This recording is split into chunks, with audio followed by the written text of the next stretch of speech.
Master Jet, meron pa po ba ngayon na 10 years withdrawal sa pag-ibig?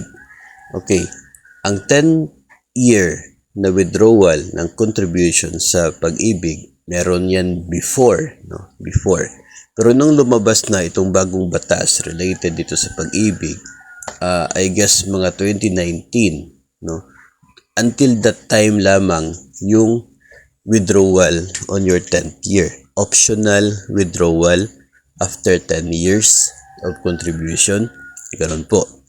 After ng period na yon by 2020 ay hindi na available ang optional withdrawal kung 10 years pa lamang yung contribution mo. Ang optional withdrawal sa ngayon ay 15 years na. 180 months of contribution provided na walang gap doon sa contribution mo. Ibig sabihin, nung nagsimula ka na mag-contribute sa pag-ibig fund, tuloy-tuloy yan in the first 15 years, walang gap, every month may remittance, may contribution. Pag nangyari yon, you are eligible para post-optional withdrawal after 15 years, no, starting 2020.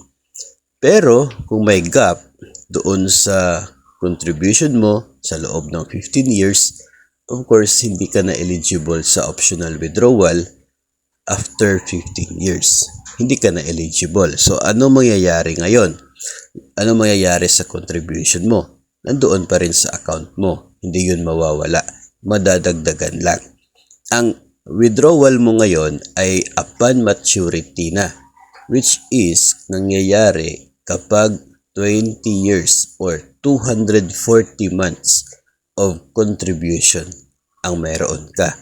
So, kung hindi ka eligible sa optional withdrawal after 15 years dahil sa gaps, hintayin mo na umabot ng 240 months yung contribution mo. Then, you can withdraw your contribution sa pag-ibig together with the share of your employer, together with your dividends sa loob ng 20 years. So, I'm not sure kung magkano na yung halaga na yon. Siguro, depende po kasi yan sa income ni Pag-ibig every year kasi yun ang basis ng dividends.